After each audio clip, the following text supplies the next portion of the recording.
Hey guys. Tonight we begin with the bizarre, ambitious, and sometimes eyebrow-free world of medieval beauty standards. A world where the goal wasn't to look healthy, but rather like someone who'd just been politely exercised.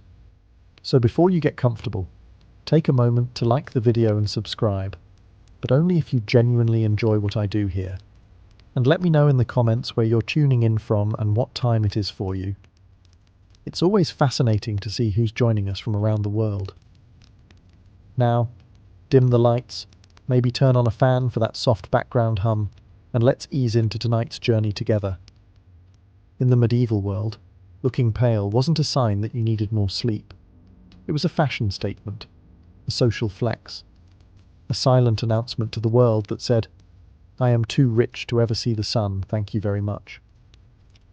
Unlike today, where a healthy glow might suggest yoga, smoothies, or a trip to the coast, medieval beauty flipped the script.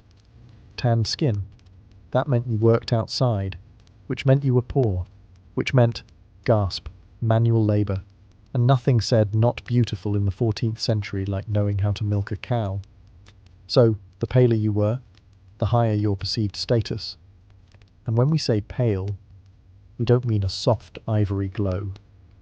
We're talking translucent, porcelain with vascular undertones.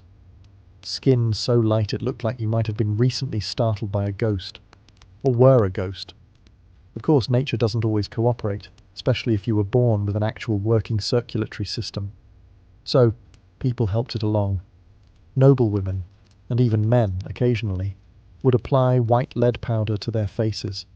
It provided that signature corpse chic glow, and, as a bonus, slowly poisoned you.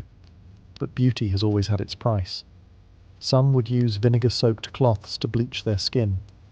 Others applied a mixture of crushed pearls and egg whites, which not only lightened the face, but also had the side effect of making one's cheeks feel like a stale omelette.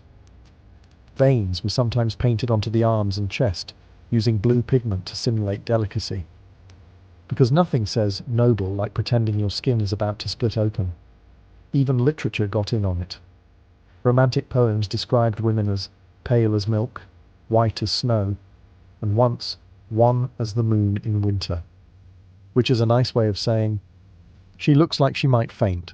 I love it. This pale aesthetic wasn't just about beauty. It was shorthand for class, purity, and complete economic disengagement with agriculture. If you could afford to be fragile, you were winning. Beauty in the Middle Ages often required commitment, and by commitment we mean a slow, decorative form of chemical warfare on yourself.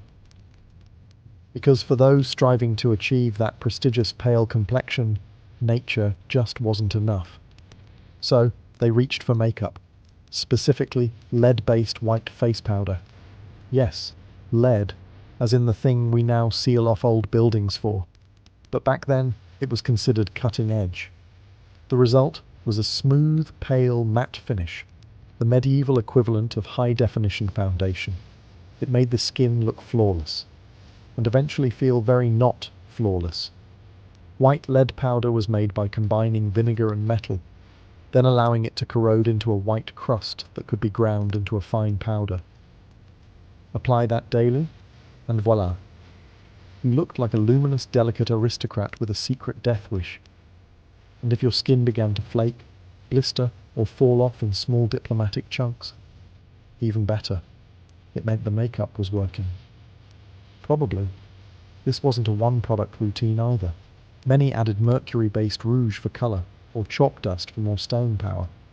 Egg whites were brushed over the face for a smooth, glazed look. Basically, if it came from a barn or an alchemist's shelf, someone had rubbed it on their face in the name of elegance. The downside, other than the obvious slow poisoning, lead-based products caused everything from chronic fatigue and skin ulcers to hair loss and premature death, which is not listed on most modern skincare labels, but the fashion endured. Because if the choice was between dying slowly and being mistaken for a peasant, nobility often chose the scenic route to the grave. Men weren't always immune either. Some male courtiers also used powders or skin treatments, especially in the later medieval and early Renaissance courts, where image mattered almost as much as lineage. or at least as much as smelling less terrible than your rival. Of all the medieval beauty trends, the obsession with high foreheads may be the most eyebrow-raising. Literally, because people were removing their eyebrows for it. A tall, smooth, uninterrupted forehead wasn't just fashionable, it was considered elegant, intelligent, and divine. It was the architectural marvel of the medieval face. The ideal forehead said, "I spend my days reading psalms and looking pensively out of castle windows." Not, "I own a shovel." To achieve this noble look, women went to extreme, and frankly itchy, measures. Eyebrows were plucked out completely, and sometimes even scalp hair was removed, inch by inch, to push the hairline further back. This wasn't a trim. This was a full-on forehead expansion project. Medieval grooming manuals advised women to use tweezers, hot cloths, and depilatory creams made from things like cat dung, quicklime, or vinegar-soaked leeches, all in the name of showcasing a forehead that could double as a sundial.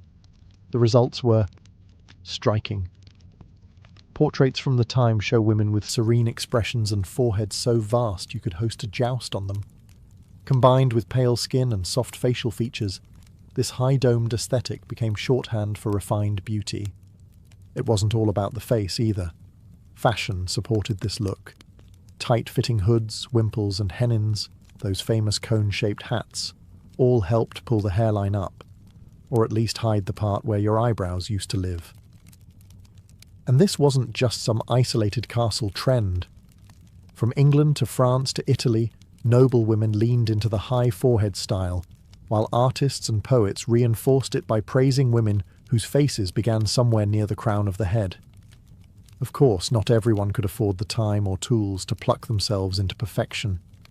So, in a moment of medieval ingenuity, some women faked it by drawing their new forehead slightly higher and covering the rest with headbands or veils.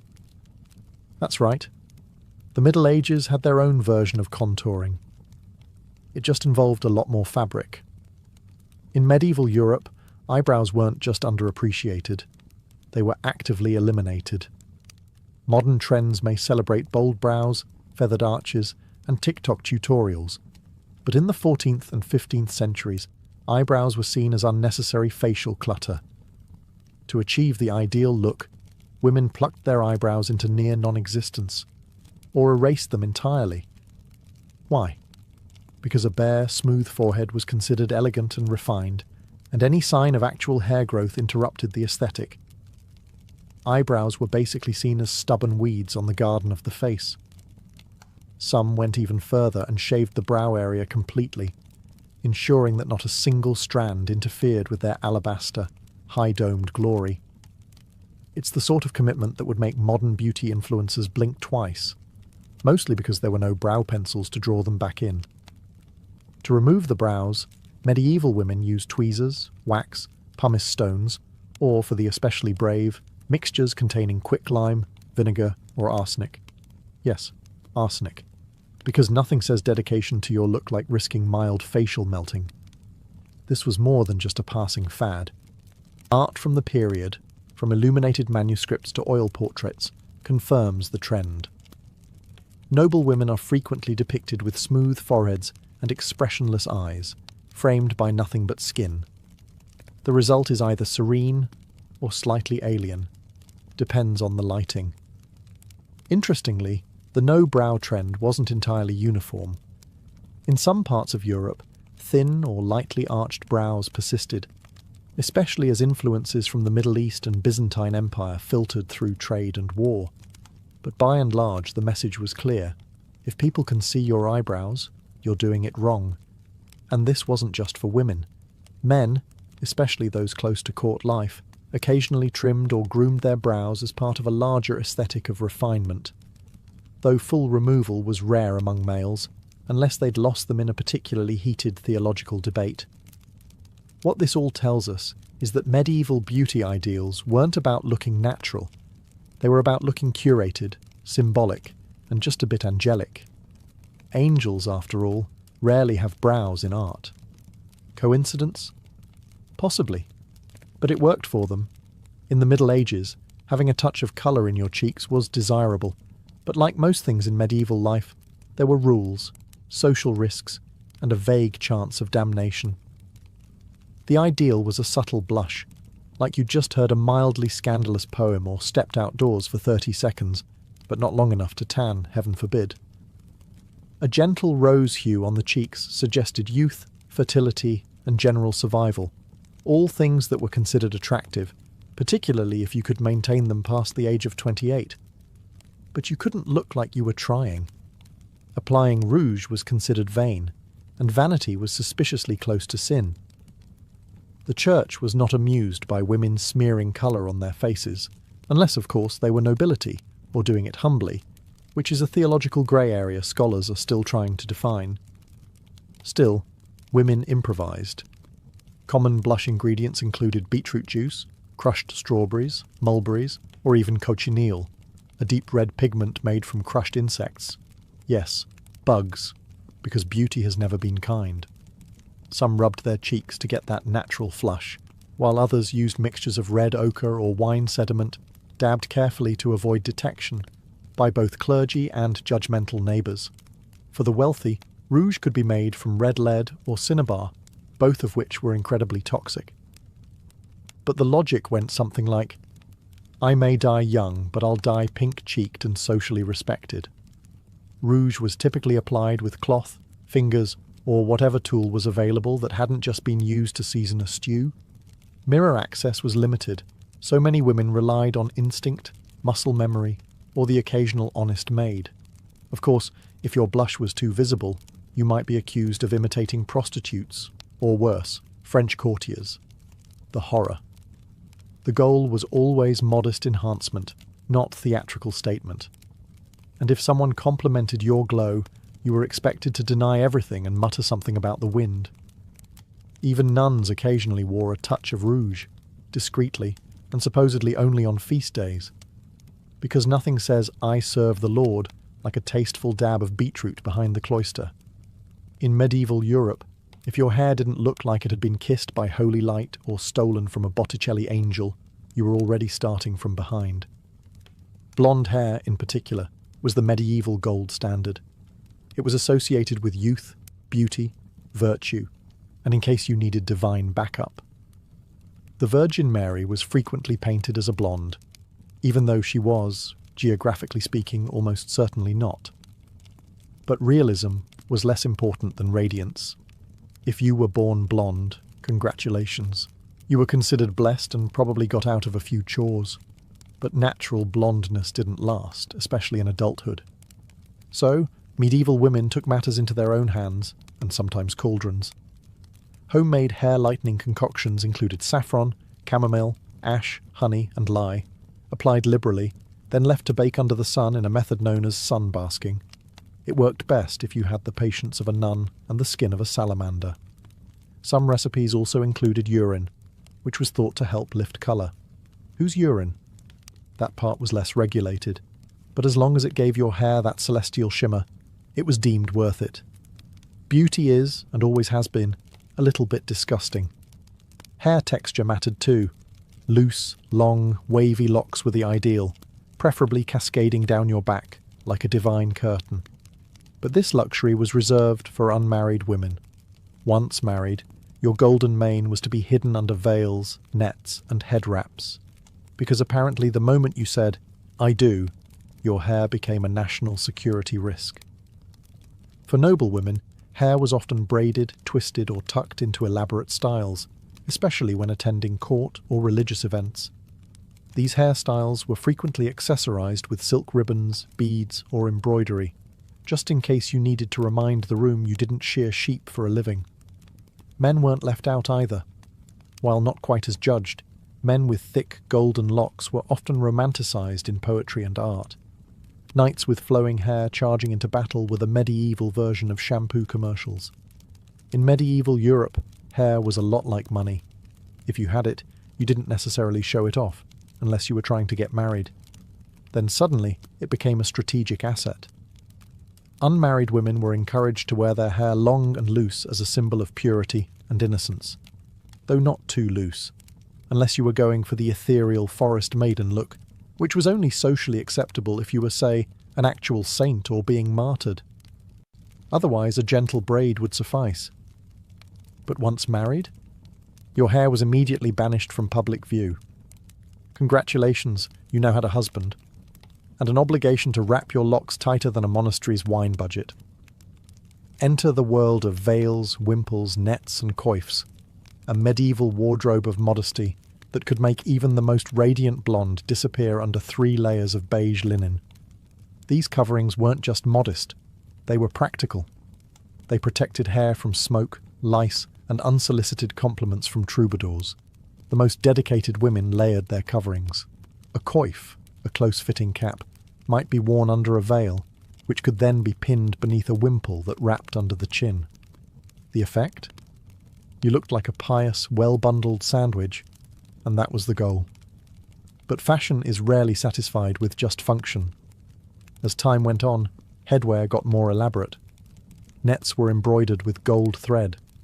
Veils were starched into geometric shapes. Some noblewomen wore silken cages for their braids, accessorized with jewels and tiny bells, because nothing says subtle beauty like jingling when you turn your head. In many cultures, concealed hair was tied to morality. A covered head was seen as modest and virtuous. Exposed hair on a married woman, however, could get you compared to a lady of the night, or worse, a Frenchwoman. Of course, some women rebelled. They would let a little curl slip out, or wear translucent veils that technically counted as covered, while still letting the world admire their carefully dyed strands. Medieval loopholes were alive and well. If medieval beauty had one unspoken rule, it was this: taller is nobler, and we're not talking about your legs. By the 15th century, women across Europe began embracing a fashion trend that quite literally elevated their appearance. The hennin.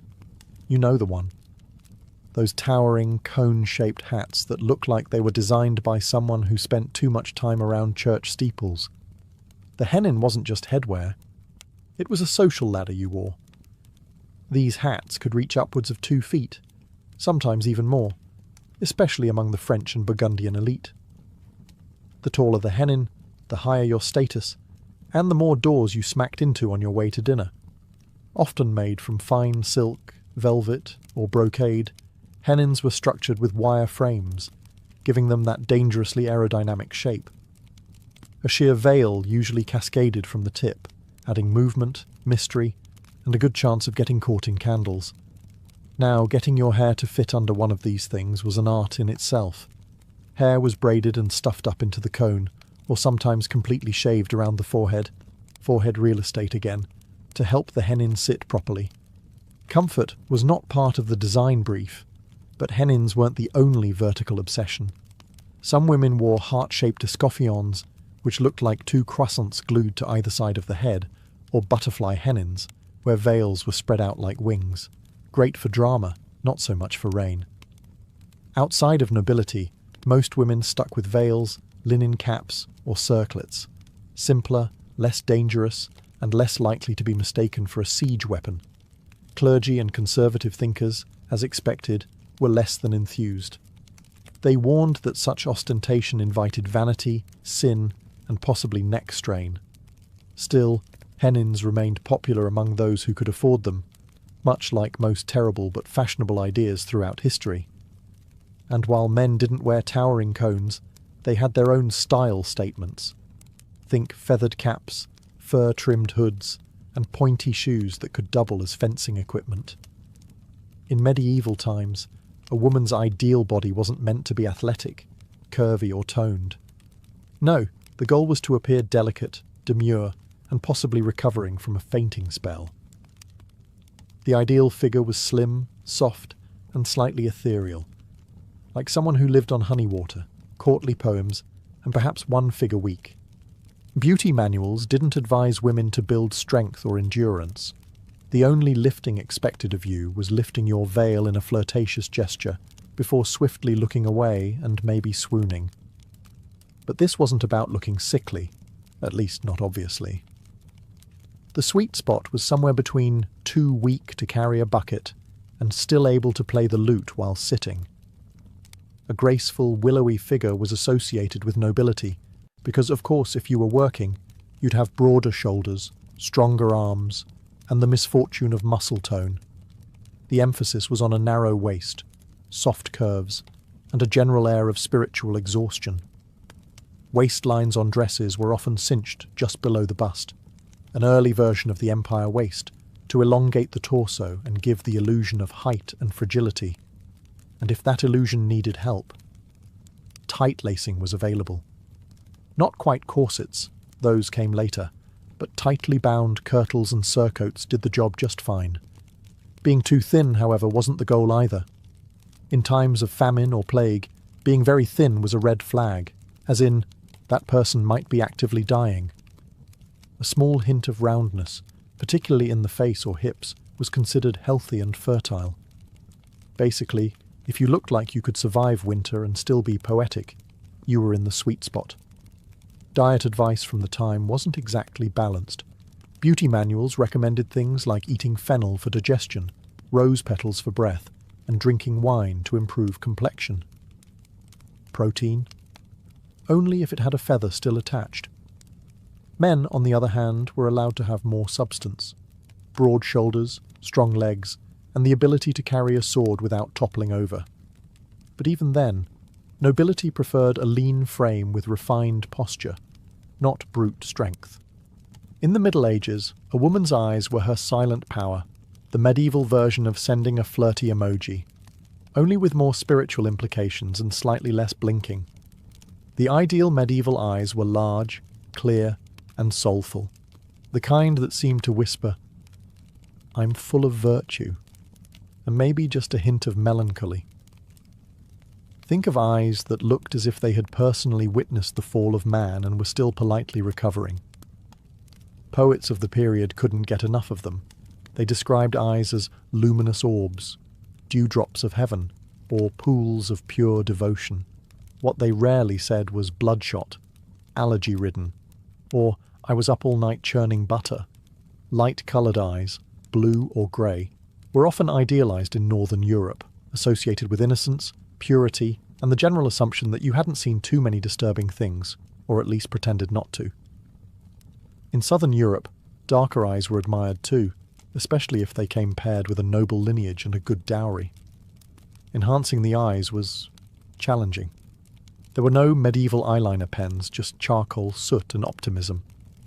Some women dabbed a little black powder around the lashes to make the eyes look bigger, risking irritation, blurry vision, or starting the world's first accidental smoky eye. But most women relied on nature and strategic lighting.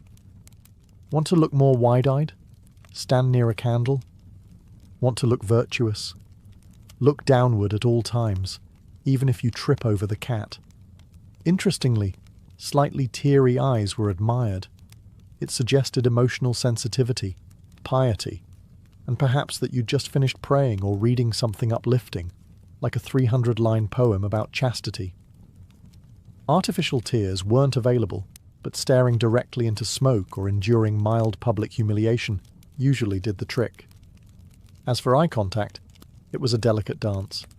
Too much could be seen as bold, flirtatious, or suspiciously French. Too little, and you risked seeming shifty or possessed.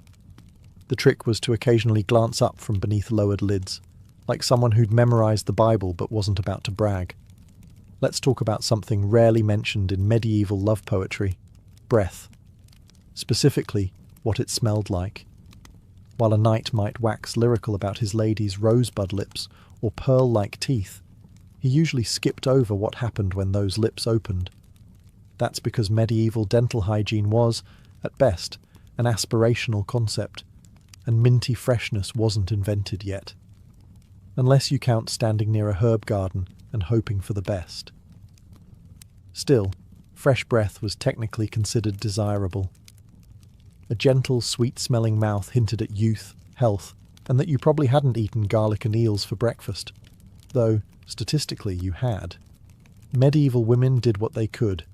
They chewed parsley, fennel seeds, cloves, cinnamon sticks, and occasionally twigs, not just for the taste, but to keep the mouth tolerable. Think of it as the pre-mint version of gum. It didn't sparkle your teeth, but it made you slightly more kissable, or at least less terrifying in close conversation. For those with access to apothecaries, there were also herbal pastes and mouth rinses made from sage, vinegar, and myrrh. These were applied sparingly, both because they were expensive and because opening your mouth too wide in public was considered a bit much. Toothbrushing, as we know it, wasn't standard. Instead, people wiped their teeth with cloth, rubbed them with chalk or crushed herbs, or used chew sticks, small fibrous twigs that could scrub and double as something to fidget with while your suitor recited bad poetry. And while halitosis wasn't exactly romantic, it wasn't considered shocking either. After all, everyone had bad breath to some degree, and they all had bigger problems, like surviving winter or avoiding being burned as a heretic. For noblewomen, the trick was to minimize offense while maintaining grace. Conversations took place at arm's length. Public affection was limited, and when in doubt, fan yourself and look contemplative. Bonus points if you carried a small pomander, a scented orb filled with herbs, to wave gently in your own direction as needed. In modern times, a great smile can launch 1,000 dating apps. In the Middle Ages, a smile was a risky endeavour, best used sparingly, like spices or peasant revolts. Why? Well, medieval dental hygiene wasn't exactly flourishing. Teeth were important, yes, but more for chewing bread than charming suitors. Most people had teeth that ranged from slightly questionable to actively terrifying, especially by age 30. So the fewer people saw them, the better. This wasn't entirely due to negligence. Tooth decay was rampant thanks to diets heavy in bread, porridge and mead, and lacking in toothbrushes, dental floss, or literally any kind of fluoride. Sugar wasn't widely consumed yet in most of Europe, but even basic starches broke down into tooth-tarnishing misery. Also, dental surgery at the time was essentially an exorcism with pliers. Despite this, a healthy smile was quietly admired, just not loudly celebrated. White, even teeth were rare and seen as a mark of youth and fortune and perhaps a miracle. But people weren't going around flashing big, toothy grins like medieval toothpaste commercials. In fact, a demure, closed-lip smile was far more fashionable. Think I might be contemplating a sonnet rather than I'm thrilled to be here. Some women even used powders made of sage, salt or ground-up coral to try and clean or whiten their teeth. These methods were mildly effective and mostly abrasive. Imagine brushing with sand and hoping for the best. But overall, teeth were tolerated, not flaunted. Medieval art, for instance, almost never depicts open-mouthed smiles. Even saints and angels usually keep their mouths politely closed, as if they too were quietly aware of the risks of showing molars. Men weren't immune either. A knight might win the heart of a lady with his bravery and chiselled jawline, but no ballad ever included the line, "His bicuspids gleamed like ivory." There's a reason troubadours sang about eyes, hair and hands, not breath and bite alignment. When it came to medieval beauty standards for men, the expectations were oddly specific. You didn't need to be chiselled like a Greek statue, but you also couldn't look like you'd just fallen off a hay cart. The sweet spot was somewhere between ready to joust and could write a poem about jousting without actually doing it. The ideal man was tall, lean, broad-shouldered, and, very importantly, nobly unbothered. Not overly muscular, that suggested labour, but not soft either. That suggested laziness or too much mead. You wanted to look like you could swing a sword, but only if the squire was busy.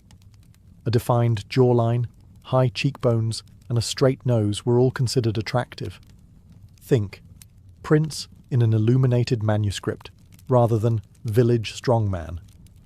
A well-groomed beard or a smooth, clean-shaven face was acceptable, depending on the region and era. But either way, it needed to look intentional, not like you'd been lost in the woods for a week. Hair was typically shoulder-length and styled, especially for noblemen. Curls were in fashion in many courts, especially if they occurred naturally or looked like they did. Some men even used curling irons. Yes, really. small heated rods, or herbal rinses to enhance texture and shine. Because nothing says I'm above manual labour, like sitting for 45 minutes while your page boy styles your fringe. Clothing played a huge role in enhancing the male silhouette. Padded shoulders, cinched waists, and fitted tunics helped create the ideal body shape, with extra emphasis on posture. A nobleman did not slouch. He glided, often with a hint of disdain. And if a man did happen to be naturally muscular, that was fine, as long as he wasn't caught actually working with those muscles. Fighting in wars was acceptable, hauling barrels was not. Above all, the look was effortless. You weren't supposed to try to be attractive. You were simply born noble, and that alone made you appealing. A kind of medieval version of hot without trying, except instead of a gym membership, you inherited land and a falcon. In an era where bathing was technically optional and plumbing was mostly a dream with a Latin name, scent management became an art form. And not the glamorous, walk through a cloud of Chanel No. 5 kind of art, more the mask it and pray variety. To be fair, people did bathe, just not as often as we'd hope, especially depending on the century, location, and plague frequency. So to keep from offending nostrils, human and divine, medieval men and women turned to the olfactory power of herbs, oils, and perfume pouches. Let's begin with the pomander, a small, hollow ball made of metal, worn on a chain or pinned to clothing, and filled with strongly scented herbs like cloves, rosemary, cinnamon, sage, and occasionally something ominously labelled powder of roses. These weren't just for elegance, they were portable smell shields. Think of them as the medieval version of walking around with a Febreze grenade. The nobility also favoured perfumed gloves, handkerchiefs, and even scented combs. Everything was fair game for aroma enhancement, including hair, which was sometimes doused with floral waters or vinegar infusions that smelled slightly better than sweat and desperation. Speaking of sweat, yes, people absolutely sweated. Medieval garments were heavy, summers were hot, and deodorant was still several centuries away from reinventing armpits. The solution? Layers of linen, which absorbed sweat and could be washed more frequently than the woolen or silk outer garments. Some added herbal sachets to their underlayers, hoping to combat odour with fragrant optimism. Bathhouses were a thing, especially during the early medieval and late medieval periods, but access varied wildly. The church eventually frowned upon communal nudity, which really put a damper on hygiene enthusiasm. So, many turned to dry bathing, which is exactly as unrefreshing as it sounds. Wiping yourself with a cloth, then spritzing on scented water and pretending that counted. And then there were the overachievers, people who kept flower petals in their shoes or stuffed herbs in their bed linens to smell vaguely like someone who had recently seen a garden. In medieval Europe, beauty wasn't just skin deep, it was morally loaded. A well-composed face could be a divine blessing, a social weapon, or a trap set by the devil himself. Sometimes all three before breakfast. To be beautiful was to walk a very fine line. On one hand, physical beauty, clear skin, symmetrical features, pale complexion, was considered a sign of virtue. If you were lovely, it meant you were blessed, possibly chosen by God, or at the very least, unlikely to steal sheep. Poets, preachers, and painters alike described beauty as evidence of a pure soul. But there was a catch. If you knew you were beautiful, or worse, if you used that beauty to your advantage, you immediately became suspect. Vanity was a sin, remember? And showing too much interest in one's appearance hinted at pride, seduction, or worst of all, French tendencies. Medieval sermons warned that women's beauty could tempt men into sin, which, of course, was entirely the woman's fault. Eve set a precedent, and medieval Europe ran with it for a solid 1,000 years. A woman wearing makeup, showing a bit of hair, or fluttering her lashes at the wrong night could easily find herself accused of being everything from immoral to outright demonic. Some even believed that beauty could be an illusion, a sorceress's disguise, a glamour conjured by witches to lead righteous men astray. This may sound dramatic, but remember, This was a time when bad weather could get you burned at the stake. Conversely, those who were plain or ill-featured were sometimes assumed to be morally deficient, or just unfortunate. The idea that outward appearance reflected inner character wasn't just popular, it was doctrine in some circles. Beauty meant grace, ugliness meant punishment, illness, or divine disappointment. Of course, all of this made things spectacularly confusing. Be beautiful, but don't try too hard. Glow with virtue, but not so much that it looks like pride. And above all, never look more attractive than the local lord's wife. That was a one-way ticket to a silent convent or an unusually convenient illness. So in the end, medieval beauty standards weren't just about aesthetics. They were a full-blown moral tightrope, balancing vanity, virtue, and whatever powdered lead was left in your makeup kit. The Persian immortals were more than just elite troops. They were a statement, a living symbol of imperial strength, precision, and unyielding continuity.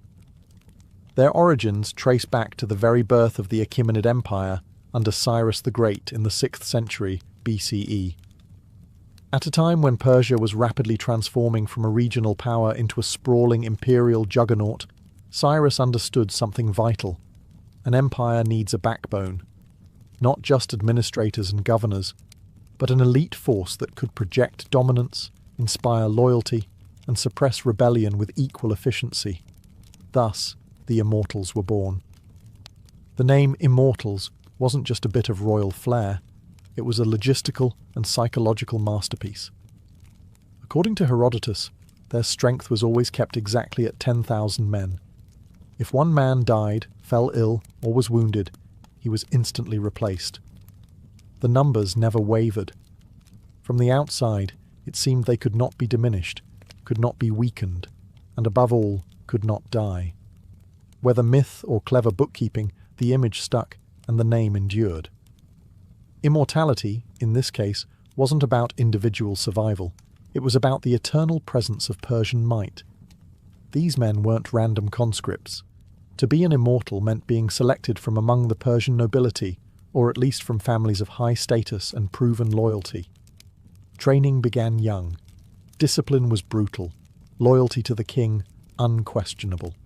They were expected to be not just warriors, but exemplars of Achaemenid values: order, obedience, and composure under pressure.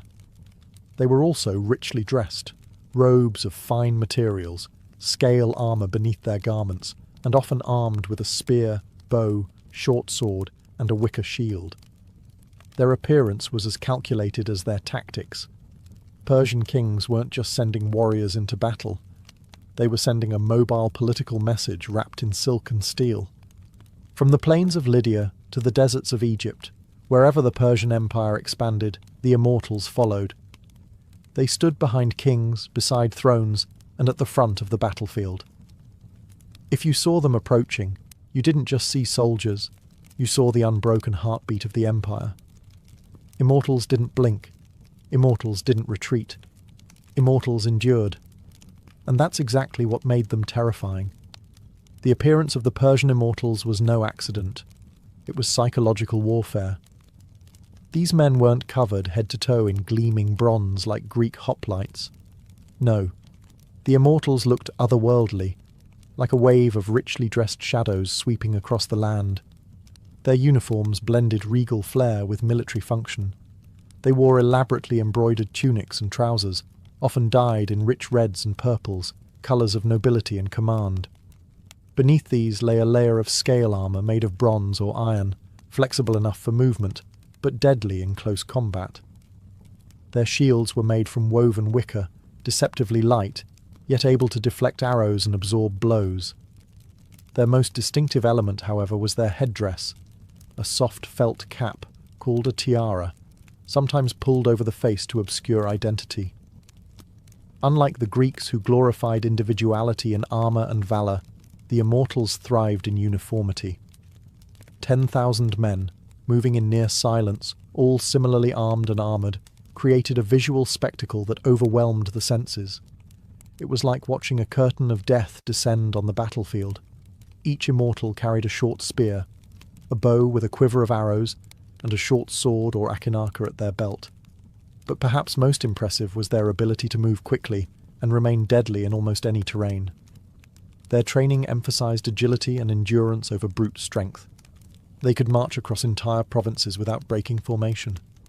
And unlike many ancient forces, the Immortals were equally comfortable fighting in open battle or serving as imperial guards in royal courts. Their equipment was light enough to ensure swift deployment, but potent enough to intimidate and destroy. It wasn't about brute force. It was about consistency, about never failing, never staggering, and never seeming vulnerable. And that consistency, combined with the mystery of their appearance, helped forge their legend. When they marched into battle, drums would pound and dust would rise behind them, but their expressions remained eerily composed. No roaring, no boasting, just eerie, synchronized precision. It was as though they were not men, but machines, crafted not in flesh, but in discipline, ritual, and fear. To face the Immortals wasn't simply to face death.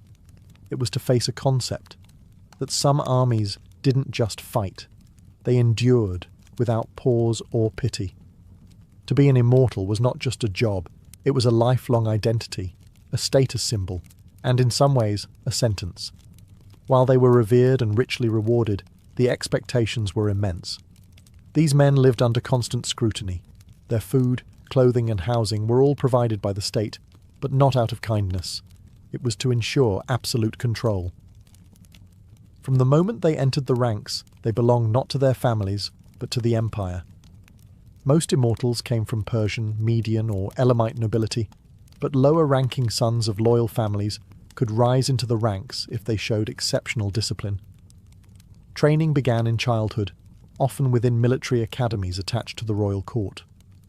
Boys learned archery on horseback, how to endure pain and hunger, how to march in step, and most importantly, how to obey without hesitation. There was no room for glory-seeking or personal ambition. An immortal who stood out too much was corrected. The formation was sacred. Unity came above all. Discipline ruled every corner of their lives. They followed a strict daily routine. Wake before dawn. Drill in silence. Maintain weapons and armor. Meals were eaten communally, always modest, always nutritionally calculated for endurance. Meat, flatbread, dates, and wine were staples, but luxuries were discouraged. The empire needed warriors, not pampered aristocrats. When not on campaign, the Immortals served as guards for the king and his court. But even then, their duties were more than ceremonial. They stood watch for assassination attempts, monitored nobles for disloyalty, and maintained order in the most volatile places of the empire. Their mere presence could silence dissent in a royal hall. They were the eyes and ears of the Achaemenid ruler, trained to detect lies, sense fear, and act decisively. Interestingly, they weren't entirely cut off from family life. Immortals were allowed to marry and maintain households. However, they could be summoned at a moment's notice. When duty called, they left everything behind, no questions asked. A man who hesitated, even once, could be quietly replaced. After all, the number always had to remain at 10,000. No gaps, no delays. It was this cold, efficient system that ensured their mythos. They didn't just fight with discipline. They lived in discipline. They were tools of empire, honed, polished, and sharpened until nothing remained but duty. If Cyrus the Great created the Immortals, it was Darius the Great who perfected them. When Darius rose to power in 522 BCE, amid palace intrigue and assassination, the Immortals were the tool he used to legitimize and stabilize his reign. They were no longer just a personal guard. They were an extension of royal authority, woven directly into the fabric of his expanding imperial bureaucracy. Darius understood that power didn't only rest on military strength, but on the illusion of order and inevitability.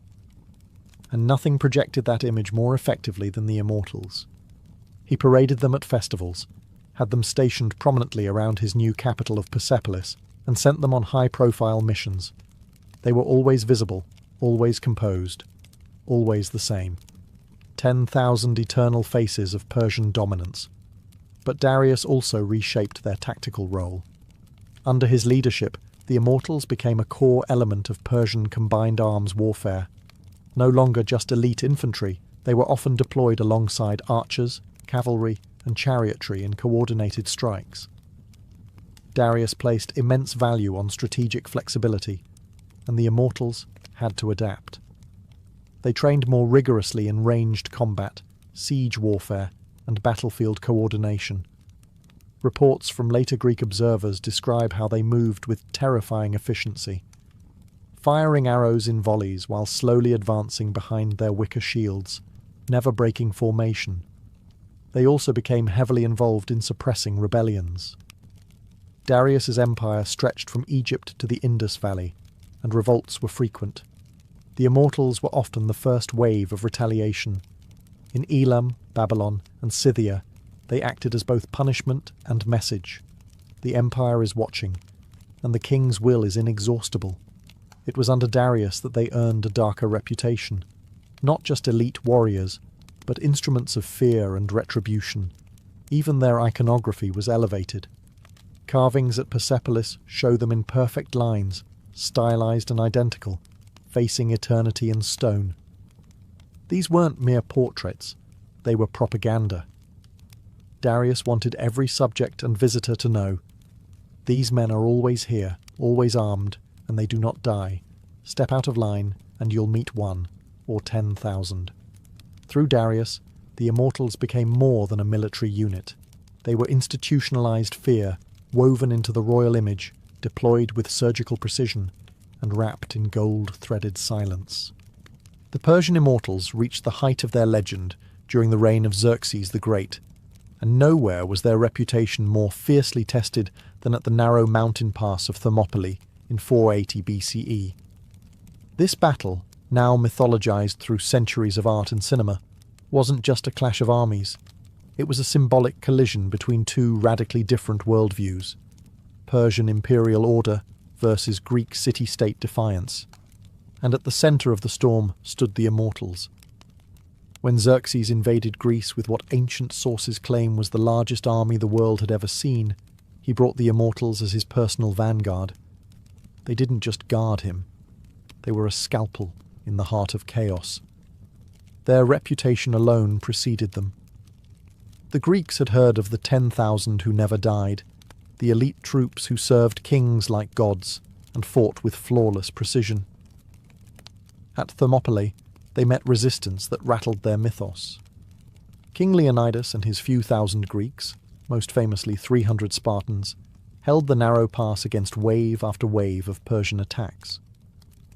On the second day of battle, Xerxes ordered the Immortals to break the Greek line. It was meant to be a crushing blow. After all, these were the elite of the elite. But what followed was not the instant rout Xerxes expected. The Immortals, skilled as they were constrained by the tight geography of the pass. Their bows were nearly useless in such confined space, and their shorter spears couldn't reach past the long dory of the Greek hoplites. For hours, they clashed with disciplined Spartans who fought in tight, interlocking phalanxes, trained from childhood for exactly this kind of combat. The Immortals suffered losses, heavy ones. Herodotus noted, perhaps with some glee, that they were no more successful than the ordinary troops. It wasn't just a military defeat, it was a rupture in their image. The Immortals had always appeared untouchable, gods of war in silk and scale. But at Thermopylae, they bled. They died. And for the first time, the illusion of their immortality cracked under the weight of Spartan spears and Greek defiance. Yet even in defeat, they remained terrifying. They adapted, they regrouped, and they marched again. Immortality, after all, wasn't about invincibility. It was about endurance. The most fascinating part of the Persian Immortals wasn't just their training or battlefield tactics. It was their system. What truly made them immortal wasn't magic or divine favor. It was administration. Cold, efficient, relentless bureaucracy. When one immortal fell, whether in battle due to illness or by retirement, another took his place instantly. No mourning, no ceremony, just a seamless substitution. The total number always remained exactly 10,000. This wasn't a poetic exaggeration. It was by design. The Achaemenid Empire ran on logistics, and the Immortals were the prime example. They had a constantly maintained pool of trainees and understudies, young men being groomed to fill vacancies the moment they appeared. These replacements were kept in the capital, supervised, drilled, and rotated through lesser duties until called up. This internal structure made the Immortals far more than a static, elite unit. They were a living system of excellence, always regenerating, always evolving. To facilitate this, records were kept with meticulous care. Officers known as Hazarapatis, literally commander of 1,000, oversaw recruitment, discipline, and supply. There were 10 such commanders beneath the overall leader of the Immortals. Below them, a web of sub-commanders, scribes, and quartermasters ensured every man had the correct arms, rations, lodging, and medical support. Lose a man in Egypt? A replacement is dispatched from Susa. A soldier breaks a leg during patrol in Media? His successor is already packing his gear. This machinery extended beyond just military readiness. It was psychological. The illusion of 10,000 unchanging warriors was a tool of imperial terror. If you killed one, another immediately stepped into his place. It didn't matter who they were individually. The identity was irrelevant. The presence was eternal. Like a hydra of discipline and silk, the Immortals created the illusion of unstoppable force, because the machine never paused to grieve. Even off the battlefield, this system functioned flawlessly. If an Immortal's family became disloyal or politically compromised, he was quietly removed and replaced. No scandal, no drama. The line moved forward as if nothing had changed. This mechanism, so alien compared to the glory-seeking Greek ethos, was perhaps the Immortals' greatest strength. Not skill, not courage, but the cold certainty that they could never truly disappear. While the Persian Immortals are remembered as warriors, they were also something far subtler, diplomats in armour. In the Achaemenid worldview, military force wasn't just about conquest, it was about presence, and the Immortals were often deployed not just to fight, but to be seen, to enter foreign courts as living representations of Persian elegance and power. Their silken robes, gilded weapons, and perfect discipline made them terrifying in battle, but mesmerizing in peace. When ambassadors arrived in foreign lands, the Immortals often accompanied them, not for protection, but as spectacle. Imagine a small elite escort entering a Greek or Babylonian city. 10 men, perfectly synchronized, dressed not in rough leather or blood-stained bronze, but in fine tunics laced with gold, silent and unreadable behind their soft felt headdresses. They didn't shout or threaten. They didn't need to. Their very existence was a negotiation. In satrapies, provinces, Immortals were regularly stationed to remind local governors where true power resided.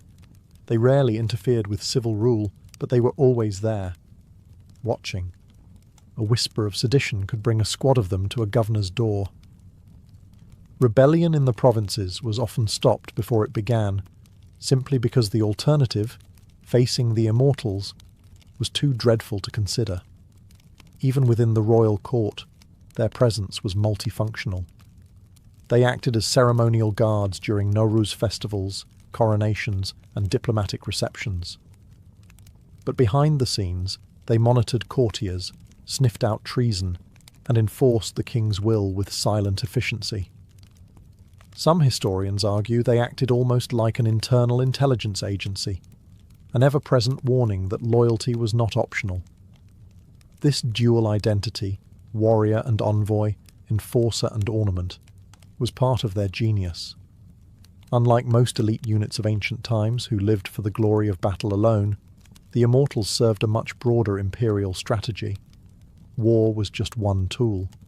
Theirs was an empire held together not just by swords, but by symbols.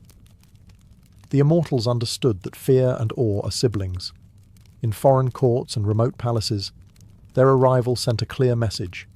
The king is watching, The empire is eternal, and resistance is not worth the cost. And in this way, they fought wars without ever unsheathing a blade. All empires age, and so do their legends.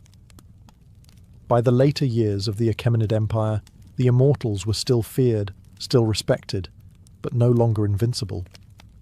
The machinery that had once made them immortal began to rust, not with a dramatic collapse, but with slow, creeping inefficiency. As Persian kings grew increasingly detached from the battlefield, more concerned with courtly luxury and intrigue, the immortals too began to shift.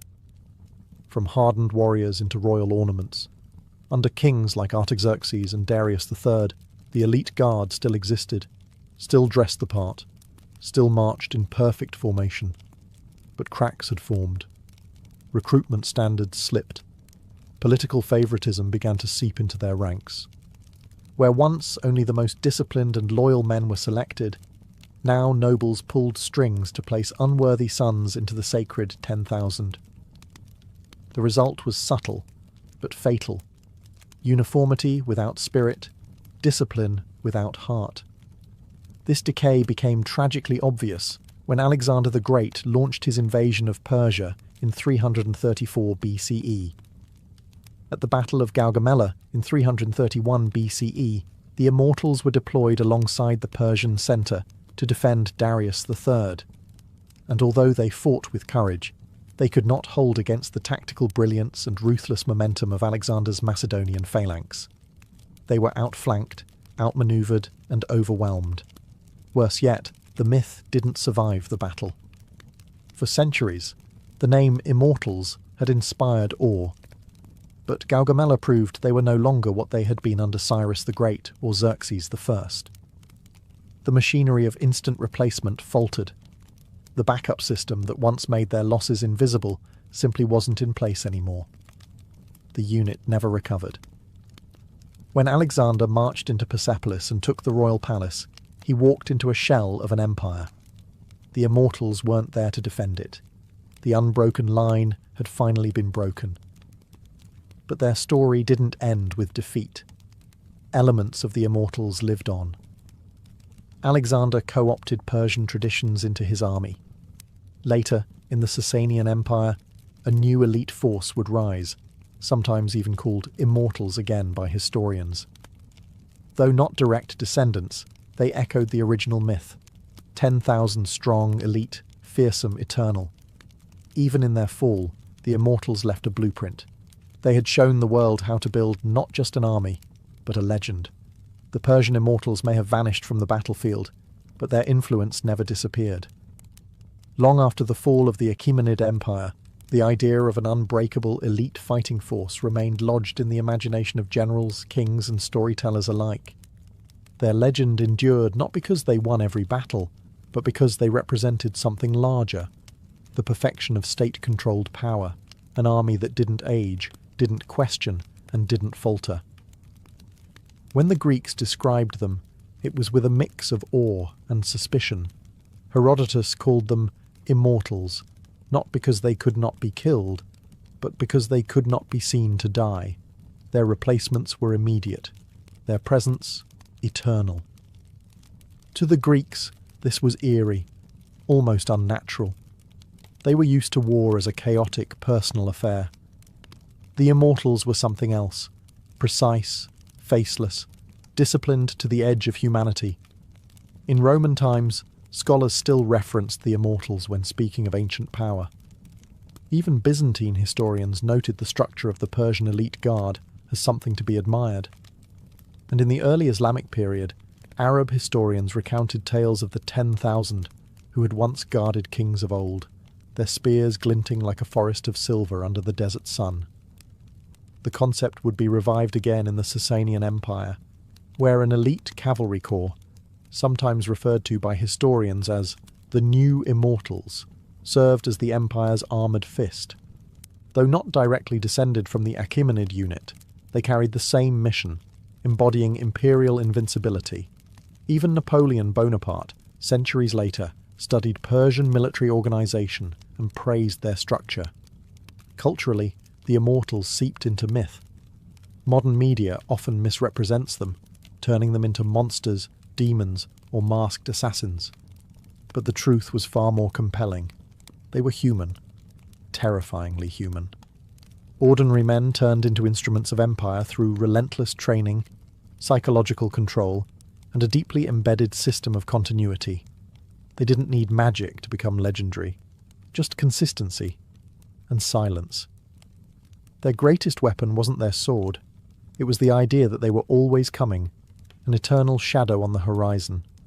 And so the immortals live on, in stone carvings, in battle doctrines, and in the whispered fears of those who know that power, when well organized and endlessly replaced, can become something very close to immortality. Before there were legends of Greek Amazons, there were the Scythians, nomadic warriors of the Eurasian steppe, feared and respected from the Black Sea to the Altai Mountains.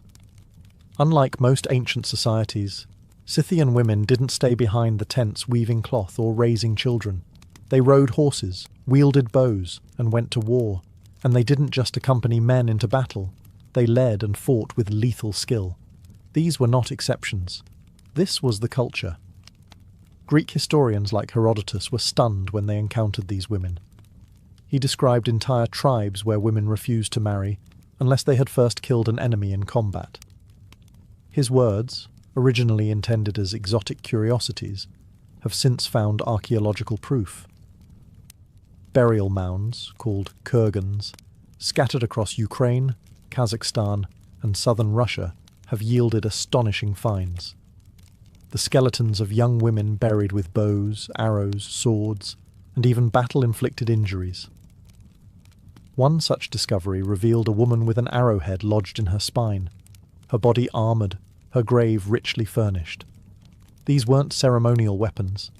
They had been used, and so had she. Scythian society was fundamentally different from its contemporaries. Life on the steppe demanded mobility and resilience. Everyone, male or female, had to ride, hunt, and defend the tribe. Girls learned archery as young as boys did. They wore the same leather trousers, the same armour. They even wore their hair and tattoos in similar fashion, indistinguishable on horseback under a storm of arrows. This created a warrior culture in which gender roles were fluid on the battlefield, but strict off it. A Scythian woman could be deadly at full gallop, and then return home to fulfill ritual and maternal duties. The two roles were not in conflict. They were complementary. Greek myths of the Amazons may have been inspired by exaggerated encounters with Scythian women. But while the Amazons of myth vanished into fantasy, the Scythians were real. They fought Persians, clashed with Greeks, and terrified the Macedonians. And for centuries, they roamed the steppe with fire and fury, men and women alike. In the small West African kingdom of Dahomey, modern-day Benin, an army of women once struck fear into European colonizers, rival kingdoms, and anyone foolish enough to underestimate them. They were known as the Agogi, but the French nicknamed them the Dahomey Amazons, comparison to the Greek myths. But these warriors were very real. By the 18th and 19th centuries, the Agogi had become the standing royal guard of Dahomey's king. But they weren't just guards. They were elite infantry, trained to kill, to defend, and to never retreat. Initially, they may have started as elephant hunters or palace attendants, but over time they evolved into a formal, feared military force. Recruited as young girls, often chosen for their strength or spirit, the Agogi were separated from families and placed into intense training. Discipline was total. They ran obstacle courses filled with thorns, sparred with real blades, and swore oaths of celibacy and absolute loyalty to the king. They wore braided sashes and carried muskets, machetes, and clubs. But their deadliest weapon was psychological. European observers during the 19th century were shocked by their fearlessness and brutality. One French officer noted with unease how a Dahomey Amazon rushed forward, ripped open a man's throat, then calmly wiped her blade. These were not symbolic warriors. They were frontline shock troops used in raids, battles, and ambushes. During the Franco-Dahomean Wars in the 1890s, The Agoji went toe-to-toe with French colonial troops. Outnumbered and outgunned, they still launched night raids, executed ambushes, and fought street by street to defend their kingdom. Their tenacity forced French commanders to reconsider their tactics and their assumptions about gender in combat. But it wasn't just their battlefield success that mattered. The Dahomey Amazons existed in a deeply patriarchal world, and yet they carved out a space of total autonomy and influence. They advised kings, they performed ceremonial duties, and they shaped the kingdom's foreign policy, not from behind the scenes, but with blades in hand. Though the French ultimately defeated Dahomey, the legend of the Agoji never died. In fact, their legacy helped inspire modern fictional warriors like the Dora Milaje in Marvel's Black Panther. But truth, as always, is more impressive than fiction. In the shadowy pages of Japan's medieval history, one woman rides through blood and legend alike, Tomo Gozen. A samurai warrior of the late 12th century, she fought during the Genpei War, a brutal civil conflict between the Minamoto and Taira clans that gave birth to the first shogunate. Tomoe wasn't a symbolic figure or a passive consort. She was a commander, a swordswoman, and an archer, trained in the deadly arts of the battlefield and feared for her precision in combat.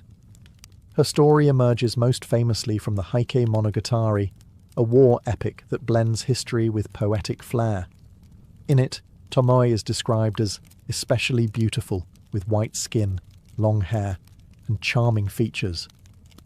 But the next sentence drops the real thunder. She was also a remarkably strong archer, and as a swordswoman, she was a warrior worth 1,000. Beauty and lethality weren't contradictions, they were fused. Tomoe served under Minamoto no Yoshinaka, a warlord and her possible lover, during his campaign to seize control of Kyoto. She wasn't a camp follower or a battlefield nurse. She was in the thick of it, reportedly leading troops and even slaying multiple enemies in single combat. At the Battle of Awazu in 1184, facing encirclement by rival Minamoto forces, Yoshinaka ordered his last stand. Rather than flee, Tomoe chose to fight. In one of her most famous encounters, she's said to have dismounted a charging enemy horseman, wrestled him to the ground, and beheaded him on the spot. She then calmly remounted and continued into the chaos. That moment, possibly embellished, possibly true, has endured for centuries as a symbol of her unmatched composure and skill. But what happened to Tomo after the war remains a mystery. Some say she was captured and forced into marriage. Others say she became a nun, retreating into silence. Still others believe she vanished, like a ghost, back into the mists of legend. Whatever the truth, the legacy of Tomo Gozen survived in theatre, folklore, and national memory. In a society built on rigid gender roles and patriarchal control, Tomo Gozen stood apart, blade drawn, head high, and utterly unafraid. She wasn't just fighting for her lord, she was fighting for her right to exist in a world that told her she shouldn't. In the 1st century CE, the Roman Empire was at its peak, disciplined, organized, and seemingly unstoppable. But then came Boudica, a flame-haired Celtic queen from Britannia, who nearly brought the Roman machine to its knees.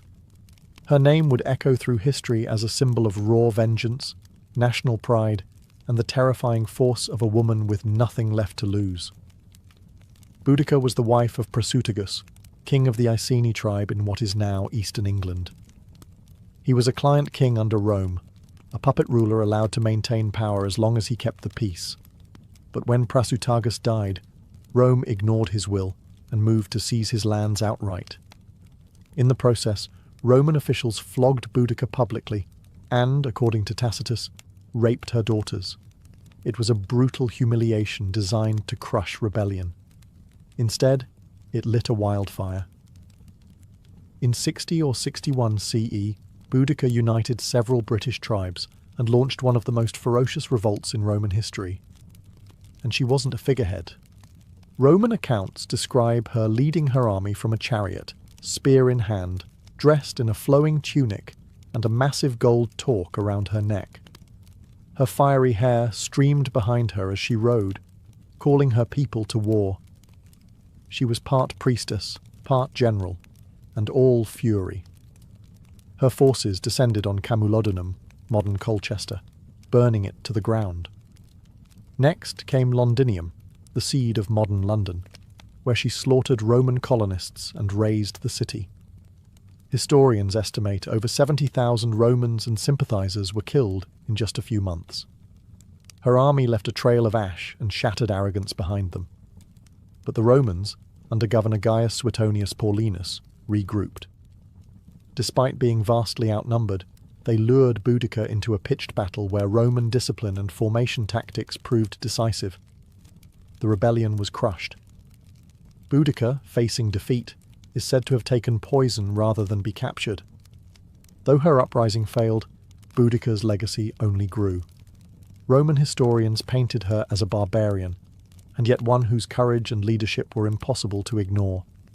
For the British, especially in later centuries, she became a symbol of resistance against tyranny, both foreign and domestic. In the war-ravaged steppes of Central Asia, during the golden age of Mongol expansion, there emerged a woman who terrified warriors and embarrassed princes, not with a sword, but with sheer physical dominance. Her name was Kutulun, and she was the great-great-granddaughter of none other than Genghis Khan. But she didn't just ride in his shadow, she carved out a legend of her own, one headlock at a time. Born around 1260 CE, Kutulun was the daughter of Kaidu Khan, a powerful cousin of Kublai Khan and a rival claimant to leadership in the Mongol Empire.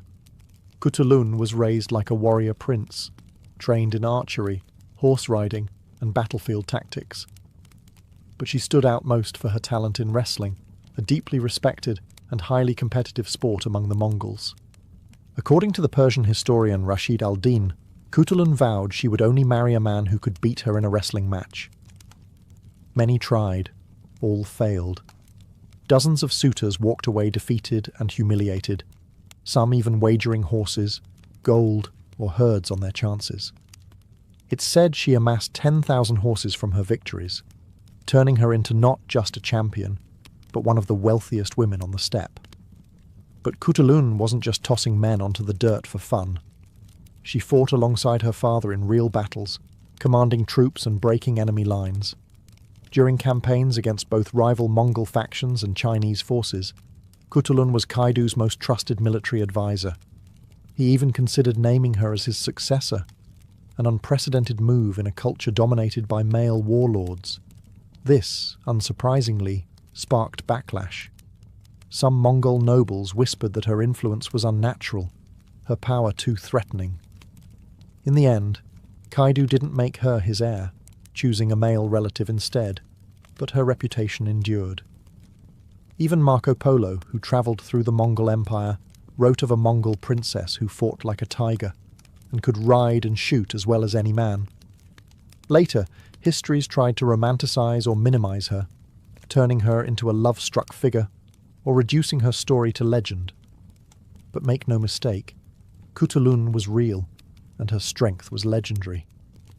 She proved that in the heart of the most male-dominated empire on earth, a woman could still rise, not because she was allowed to, but because no one could stop her. In a time when women couldn't vote, own land freely, or even wear men's clothing without risking arrest, one French teenager not only wore armour, she led armies. Joan of Arc, born in 1412 in a tiny village called Domremy, was an illiterate peasant girl. But by the age of 17, she would command troops, confront kings, and bend the course of the 100 Years' War between France and England. Her rise wasn't born from military training or noble lineage. Joan claimed divine inspiration. She said she heard voices, those of saints like Michael, Catherine, and Margaret, who told her that she had been chosen to drive the English from France and crown Charles the Dauphin as king. It was a wild claim, one that should have gotten her dismissed as mad. Instead, it got her an audience with the future King Charles VII. The court tested her, clergy grilled her for weeks, but somehow she passed. They saw something in her, conviction, charisma, something unexplainable. And so, clad in white armour, her banner flying high, Joan was sent to Orléans, a besieged city that symbolized the war's turning point. French commanders were skeptical, but Joan's mere presence revitalized their spirit. She didn't just stand on the sidelines. She led charges, braved arrows, and rallied troops under fire. Against all odds, the French lifted the siege. The victory electrified the nation. Joan became known as the Maid of Orléans, a symbol of divine favour and patriotic resistance. After a string of victories, she escorted Charles to Reims, where he was crowned king, just as the voices had foretold. But power, fame, and miracles come with enemies. In 1430, she was captured by Burgundian allies of the English. Tried by a pro-English ecclesiastical court, Joan was accused of heresy, witchcraft, and notably, wearing male clothing, a crime punishable by death. She was just 19 when they burned her alive in Rouen marketplace, but her death only magnified her legend. Years later, the church reversed her conviction. Centuries later, she was canonized as a saint. By the time Nakano Takeko took up her naginata, a bladed polearm favoured by samurai women, Japan was changing fast. It was the late 1860s, and the samurai class was being dismantled as the country modernized. But in one final stand for the old ways, this young woman would write herself into history as the last true Onabu geisha, female warrior of the samurai tradition. Nakano was born in 1847 into a respected family of scholars and warriors. From a young age, she studied Confucian classics, calligraphy, and most importantly, martial arts. Her favoured weapon, the naginata, was more than just practical. It was symbolic. Traditionally used by women of the samurai class, it allowed for extended reach and graceful, fluid combat. Under the guidance of her adoptive father and martial arts master, she trained until her skill rivaled that of the best men in her domain. By her 20s, Nakano had become both an educator and a warrior, teaching other women the ways of the sword. But in 1868, when the Boshin War broke out, a civil conflict between the imperial forces and the old Tokugawa shogunate, Nakano didn't stay behind. She joined the defense of Aizu, one of the last bastions of traditional samurai resistance. Women were not officially allowed to serve, but Nakano formed an unofficial unit of female fighters known as the Joshitai, the women's army. Clad in hakama pants and traditional armour, these women fought fiercely alongside the men, protecting their families, their city, and their way of life. At the Battle of Aizu, Nakano led her unit in hand-to-hand combat against imperial troops armed with rifles. According to witnesses, she killed several enemies before being shot in the chest. Knowing she was mortally wounded and unwilling to be captured or defiled, she asked her sister to behead her. Her body was buried at a temple in Fukushima, her sword beside her. Nakano's bravery was legendary, even in defeat. Today, statues of her stand in Japan, particularly in Aizu, where she's remembered not only as a warrior, but as a woman who refused to bow to modernity, to patriarchy, or to death itself. In the smouldering ruins of World War II, one name sent shivers down the spines of German soldiers on the Eastern Front: Lyudmila Pavlichenko. Nicknamed Lady Death by her enemies, she wasn't a myth, a morale booster, or a propaganda figure. She was the real thing. A Soviet sniper who tallied 309 confirmed kills, including 36 enemy snipers, she was the most lethal female sniper in recorded history. Born in 1916 in what is now Ukraine, Pavlichenko was competitive from a young age. She was fiercely patriotic and a natural marksman. When Nazi Germany invaded the Soviet Union in 1941, she was just 24 years old and studying history at university. But instead of books, she picked up a rifle and volunteered for the Red Army. Officials initially suggested she become a nurse. She refused. She wanted a combat role, and she got one. Deployed to the front lines during the siege of Odessa and later the siege of Sevastopol, Pavlichenko earned her reputation the hard way. She spent long hours motionless, camouflaged in freezing terrain, waiting for the perfect shot. Her targets weren't just foot soldiers. She hunted officers, machine gunners, and rival snipers. She operated with nerves of steel, patience bordering on supernatural, and an absolute hatred for the invaders. Her kill count climbed so high, she was pulled from the front and sent on a diplomatic tour of the United States, Canada, and the UK. There, she met President Franklin D. Roosevelt and formed a friendship with Eleanor Roosevelt, who admired her composure and intellect. Pavlichenko gave speeches, urging the Allies to open a second front in Europe and mocking reporters who asked her sexist questions about makeup and skirt length. After the war, she didn't retreat into obscurity. She earned her degree, became a historian, and trained future generations of Soviet snipers. Though she suffered from war-related trauma and injuries, her legacy endured. She received the Hero of the Soviet Union medal and remains a national hero in both Russia and Ukraine. In a world that often doubts the place of women in war, Lyudmila Pavlichenko didn't argue. She didn't protest. She simply did the job, better than almost anyone who ever lived. For every famous name, Boudica, Tomoy Gozin, Lyudmila Pavlichenko, there are countless others whose stories have slipped through the cracks of mainstream history. History, after all, was largely written by men, and when women picked up swords, rifles, or spears, they were often omitted, downplayed, or turned into myth. But make no mistake, warrior women have been there all along, across continents, across centuries, and their silence was not voluntary. Consider the Trung sisters of Vietnam, Trung Trac and Trung Nhi, who led a rebellion against Chinese occupation in the 1st century CE. They rode elephants into battle, rallied thousands of followers, and ruled an independent state for 3 years before being crushed by superior Chinese forces. Their resistance is still commemorated today, with temples and festivals in their honour, even though global history books rarely mention them.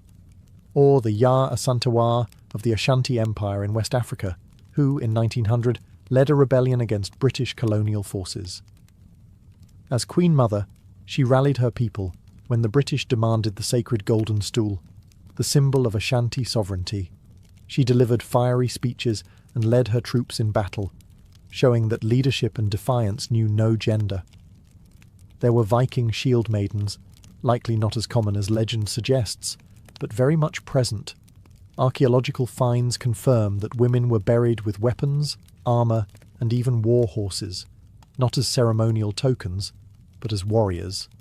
There were Apache women fighters in the American Southwest, like Lozan, a spiritual warrior who rode and fought beside her brother, the famous leader Victorio. In every era, in every region, warrior women fought, not always to conquer, but to protect, to defend their families, their cultures, their homes. Some led armies, others fought as lone figures in resistance movements. Some were queens, some were peasants. But all shattered the lie that war belonged to men alone. Today, their legacy is being reclaimed.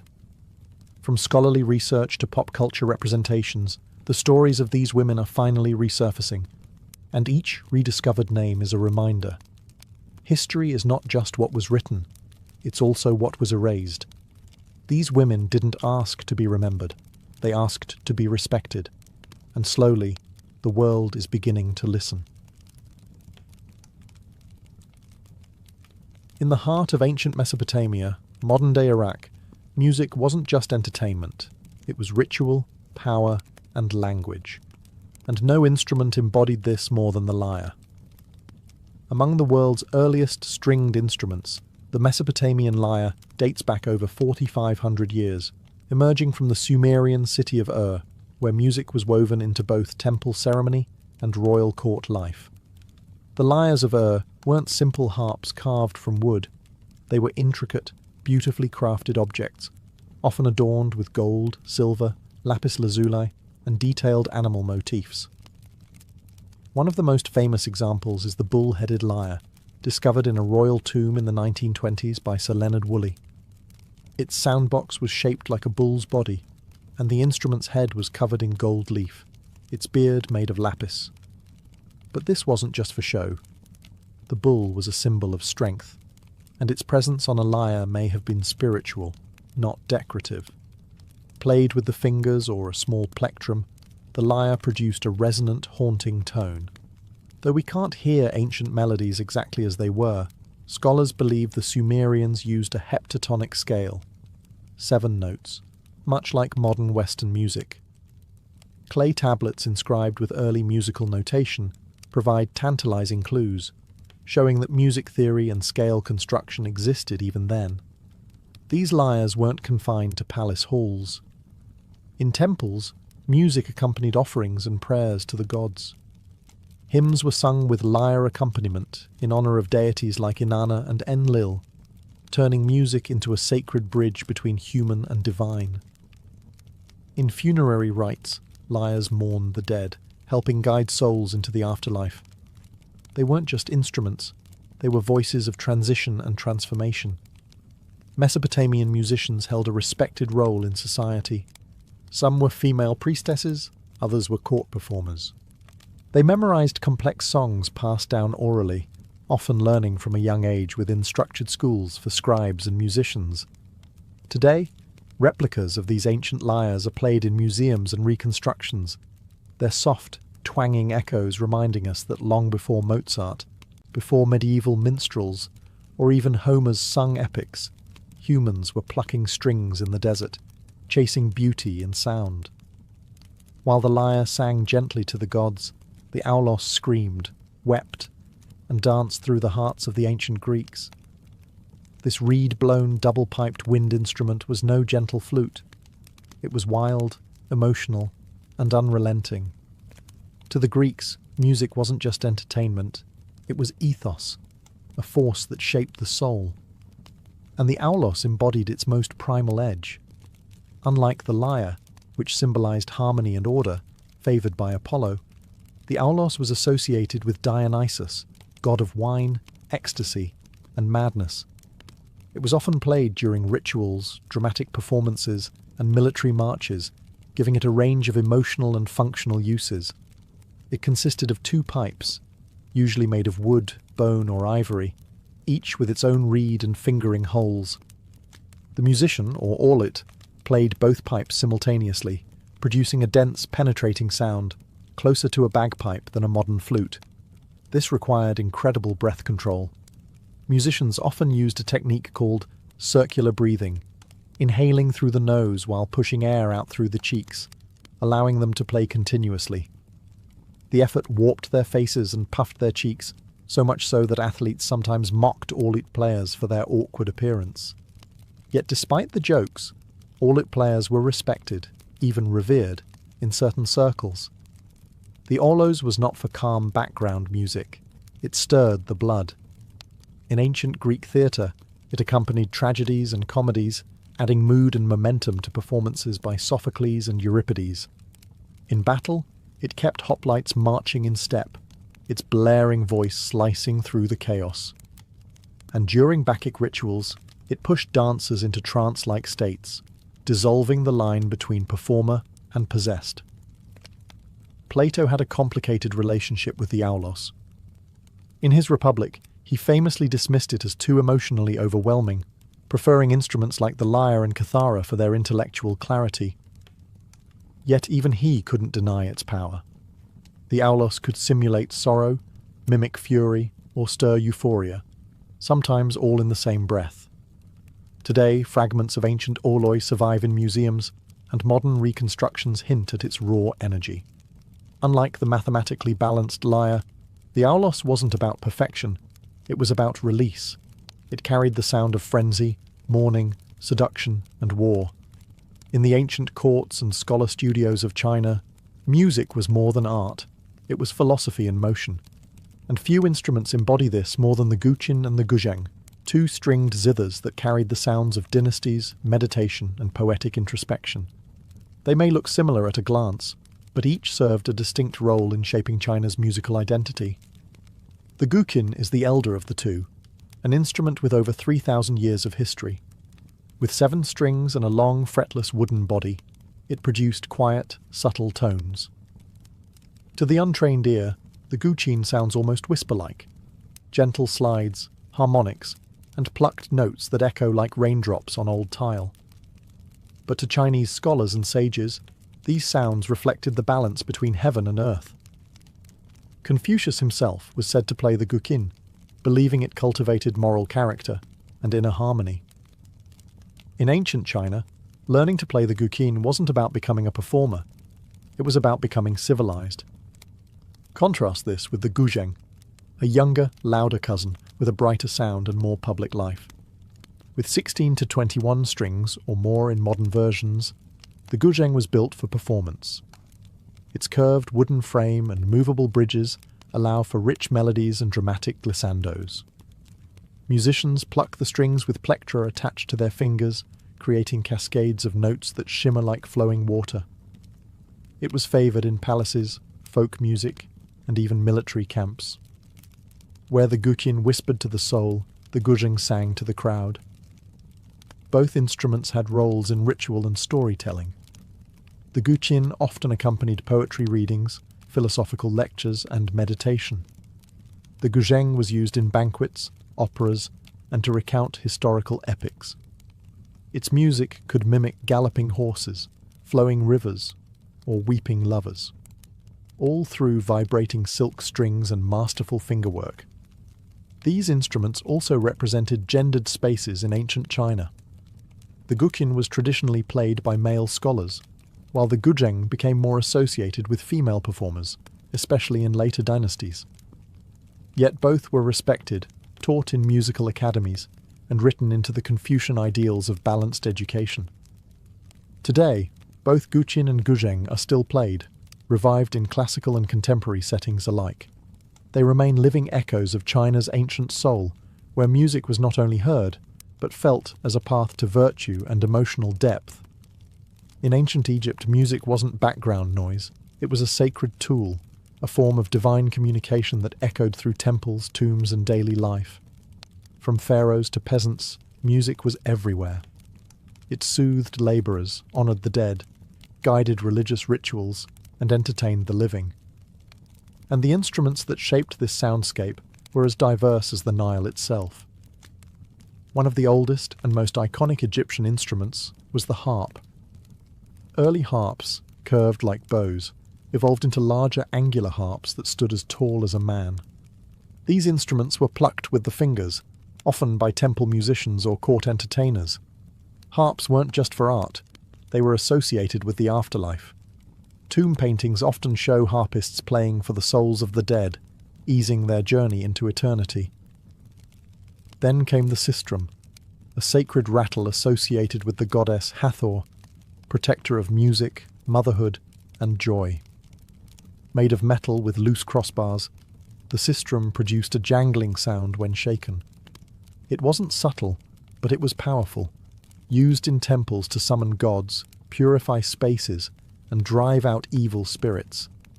The shaking of a sistrum was believed to please deities and maintain cosmic order. Flutes, often made from reed or bone, added breathy melodies to processions and rituals. The double clarinet, with two pipes played simultaneously, created a rich, buzzing harmony, a predecessor of the aulos of Greece. Percussion came through frame drums, hand clappers, and even castanets, especially in dances and festivals. Professional musicians in Egypt held respected positions. Many were women, depicted in art as harpists and singers, often serving temples. These women were more than entertainers. They were chantresses of Amun, musicians of Isis, figures of spiritual power. Music could honour gods, accompany offerings, and mark the transition between life and death. Egyptian notation remains elusive. Unlike Mesopotamia or Greece, few musical records survive. But their instruments, depicted vividly in tombs and temples, tell us enough. Ancient Egyptians understood music as structure, emotion, and magic. Even in death, music was essential. Instruments were buried with the elite, their owners believing they'd play again in the field of reeds, the Egyptian paradise. To them, music wasn't a pastime, it was eternity's language. Long before written words etched history into stone, ancient African cultures used something far more primal and immediate: rhythm. Across the continent, drums weren't just instruments. They were voices. They spoke, commanded, remembered, and summoned. In Africa's ancient societies, music, especially percussion, was a living, breathing language that carried stories, laws, identities, and the pulse of the divine. Drums varied by region and purpose, but one of the most iconic was the talking drum, found in West Africa. Shaped like an hourglass and strung with leather cords, this drum could mimic the tonal language of the people. Skilled drummers could speak entire phrases by adjusting tension on the cords while striking it with a curved stick. Messages were sent across villages, announcing births, deaths, warnings, or royal summons, long before the invention of paper or the postal system. The drum became the continent's first wireless communication system. But drums weren't just practical, they were spiritual. In kingdoms like ancient Kush and Nok, drums summoned ancestors and deities. In Ife and Benin, they honoured kings and gods in elaborate court rituals. Drumming was central to initiation ceremonies, healing rituals, and funerals. It was said that to beat a sacred drum was to awaken forces beyond the veil. African drums came in countless forms: djembe, dundun, bugarabu, and kidi, each with specific roles in the musical hierarchy. They were carved from single logs, carefully hollowed and fitted with animal hide, each tuned to a specific pitch or tone. The craftsmanship was sacred, passed down from father to son, with rituals even during the making of the instrument. And percussion didn't stop at drums. Rattles, bells, shakers, and thumb pianos added layers of rhythm and melody, creating a complex, polyrhythmic soundscape that Western music wouldn't fully understand until centuries later. In African tradition, music was inseparable from movement. You didn't just listen, you danced, breathed, sweated with it. The drummer wasn't a performer. He was a conduit, channeling energy, spirit, and communal memory. These rhythms travelled through the trans-Saharan trade, through the Nile, and later through the Atlantic slave trade, shaping diasporic music from Brazil to the Caribbean. But their heart was always Africa, where the beat wasn't entertainment. It was identity, ancestry, and survival. High in the Andean mountains, where the air thins and the clouds brush the earth, music floated through the stone cities and terraced fields, not from string or drum, but from wind. Ancient Andean civilizations like the Nazca, Moche, and Inca developed a rich musical tradition centered around aerophones, flutes, whistles, and most famously, panpipes, or siku. The siku is a deceptively simple-looking instrument, multiple reeds or bamboo tubes of varying lengths, lashed together in a row or stacked in double rows. Each tube plays one note, and players alternate rapidly between rows to create melodies. The result is a haunting, breathy harmony that echoes across mountains like a conversation with the wind itself. Siku ensembles were often played in pairs, two players performing alternating notes in interlocking patterns, a technique called hocketing, which symbolized the Andean ideal of duality and balance in nature and society.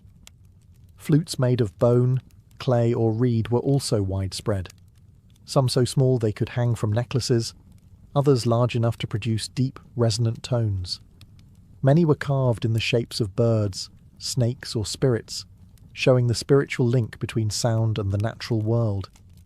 These weren't just musical instruments, they were sacred tools. Music was used to call rain, bless harvests, honour the sun, or communicate with ancestors. One particularly fascinating find is the ceramic whistling vessels of the Moche civilization.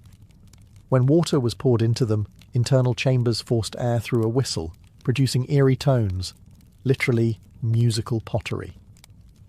These were likely used in rituals, combining water, air, and sound into a single ceremonial act. In Inca society, music accompanied every stage of life, from birth celebrations to funerals, from military parades to agricultural festivals. There was a melody for every moment. Inca musicians played for gods like Inti, the sun, and Pachamama, the earth, offering their breath as a form of spiritual devotion. Even soldiers marched with coordinated flute music, turning warfare into ritual choreography.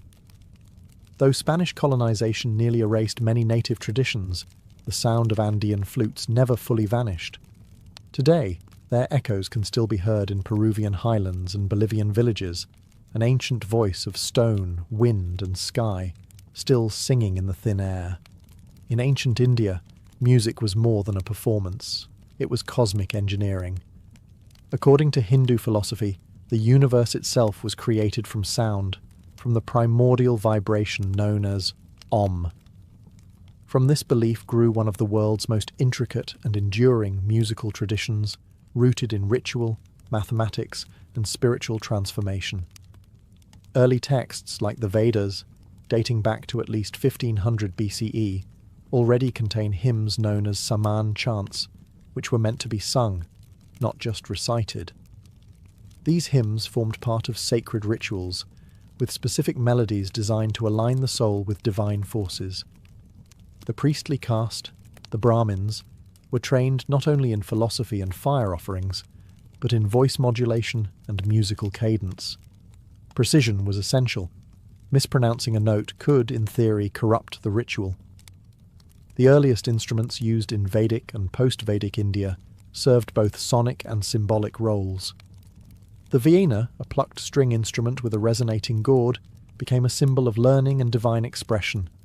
It was, and still is, associated with the goddess Saraswati, the deity of wisdom and the arts. Its strings were said to echo the vibrations of the cosmos, allowing the player to connect with universal truths through melody. Wind instruments like the bansuri, bamboo flute, were not only tools of melody, but vehicles of myth. Lord Krishna, the god of love and divine play, was often depicted playing the flute, charming humans and animals alike. The sound of the bansuri was believed to pierce the illusions of reality, Maya, and transport listeners to a higher state of consciousness. Percussion also held immense power. The mridangam and tabla weren't just rhythm keepers. They mirrored heartbeats, breath patterns, and cosmic cycles. Rhythms, or talas, were complex mathematical patterns, some cyclical, some asymmetrical, each linked to emotional states and times of day. Indian music was deeply tied to rasa theory, the belief that music should evoke specific emotional flavors like love, heroism, serenity, or sorrow. Even in ancient times, ragas, melodic frameworks, were designed to stir the soul and guide meditation.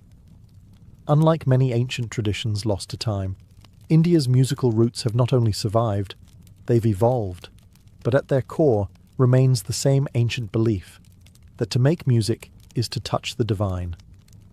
In the ancient cities of Mesoamerica, from the towering pyramids of Teotihuacan to the ceremonial plazas of the Maya and Aztecs, music was inseparable from the sacred.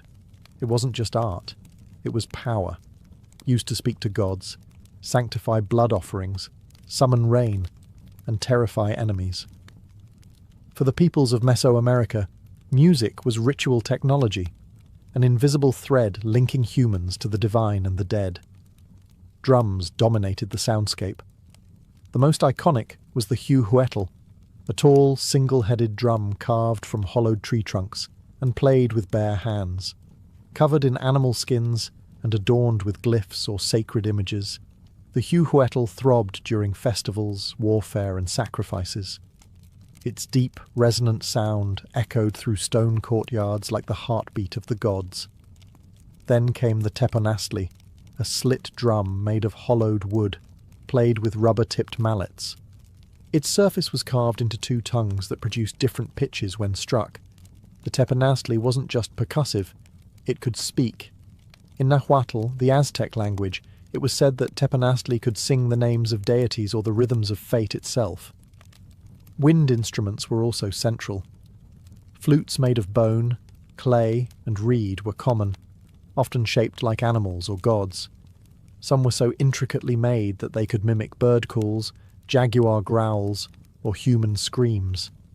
In fact, the infamous Aztec death whistle, shaped like a skull and blown like a flute, produces a blood-chilling shriek, possibly used during war or sacrificial ceremonies to strike terror into enemies or open portals to the spirit world. Music accompanied every major event: birth, coming-of-age rites, warfare, agricultural cycles, and death. Musicians and dancers trained in special schools, performing not just for crowds, but for the gods. Certain instruments were reserved for nobles or priests. Playing them incorrectly could be considered a spiritual offense. Even sacrifice, central to Aztec religion, was carried out to a musical score. Drums pounded, flutes wailed, and conch shells howled while hearts were offered to the sun. The music didn't soothe, it activated. It guided souls, fed gods, and kept the cosmic engine turning. In Mesoamerica, music wasn't a backdrop. It was the ceremony. It wasn't meant to entertain. It was meant to transform. Though the civilizations of antiquity have risen and fallen, their music has never truly died. It lingers, not always in sound, but in ritual, design, and cultural DNA. In many ways, ancient music was never meant to be preserved in sheet music or captured in recordings. It was passed through hands, mouths, and hearts, a living tradition encoded in memory and performance. Take the Chinese guqin or Indian veena. These aren't museum pieces, they're still played today, often using techniques that have been passed down for millennia. Performers don't just mimic ancient sounds, they embody them. Each note carries centuries of philosophy, culture, and meditation. In a single pluck, you can feel the same longing or joy that an emperor or sage once felt. In Africa, the drums still speak. The rhythms of the djembe, the call and response of griots, the syncopation of dance, all echo ancient practices that predate colonial maps or written history. Even in the Americas, the haunting breath of the Andean siku, or the thunder of powwow drums among indigenous tribes, reflects echoes of ancestral voices. Some instruments are direct descendants, others are inspired reinventions, but the roots are ancient. Even in modern Western music, ancient concepts survive. The 7-note heptatonic scale used in Mesopotamia laid a foundation for modern harmony. Greek music theory, modes, intervals, ethos, fed into early Christian chant and the eventual birth of classical music. And the instruments? The lyre became the lute, which birthed the guitar. The aulos' double reed design inspired the oboe and bassoon. But perhaps the most enduring legacy is the purpose of ancient music. It wasn't meant to sell tickets or top charts. It was ritual. It was healing. It marked birth and death, sowing and harvest, love and war. It meant something. Even today, music remains our universal language, able to stir emotion without words, to create community without walls. In a digital world overflowing with noise, ancient music reminds us that sound can be sacred, that rhythm can be memory, and melody a thread between worlds.